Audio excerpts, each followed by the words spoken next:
નમસ્કાર દર્શક મિત્રો, જય શ્રી કૃષ્ણ, હર હર મહાદેવ, નમસ્ચંડિકા જય. ન્યુમરોલોજી એટલે કે અંકશાસ્ત્રની સિરીઝમાં આપ સૌનું સ્વાગત છે.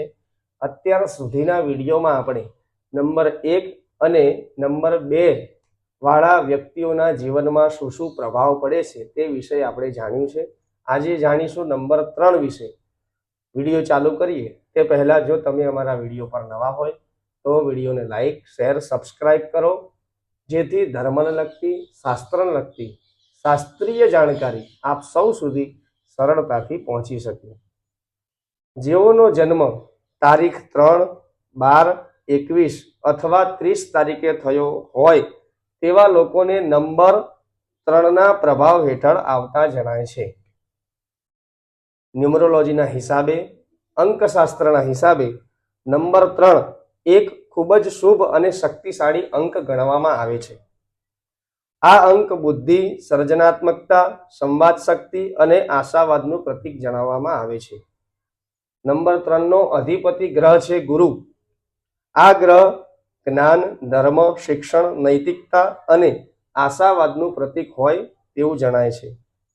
તેના પ્રભાવ હેઠળ આવતા લોકો હંમેશા પ્રેરણાદાયી, ઉર્જાવાન અને બુદ્ધિશાળી હોય છે. તથા નંબર 3 વાળા લોકોનો ગુણધર્મ શું હોય તો સ્વભાવથી આશાવાદી, આત્મવિશ્વાસી તથા લીડરશિપ ક્વોલિટી ધરાવતા માણસો હોય છે. તેમને માર્ગદર્શન આપવું અતિશય પસંદ આવે છે. ધાર્મિક, નૈતિક અને શિક્ષણ પ્રેમી હોય છે. સર્જનાત્મકતા અને અભિવ્યક્તિની શક્તિ પ્રબળ તેમનામાં વધારે હોય છે.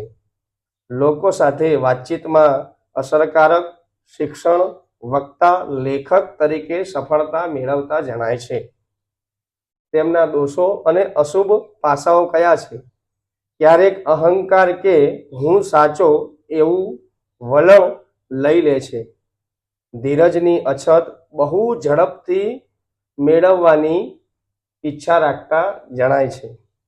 ક્યારેક વચન આપે પણ પૂરું ન થઈ શકે તેવી વૃત્તિવાળા પણ જોવા મળે છે.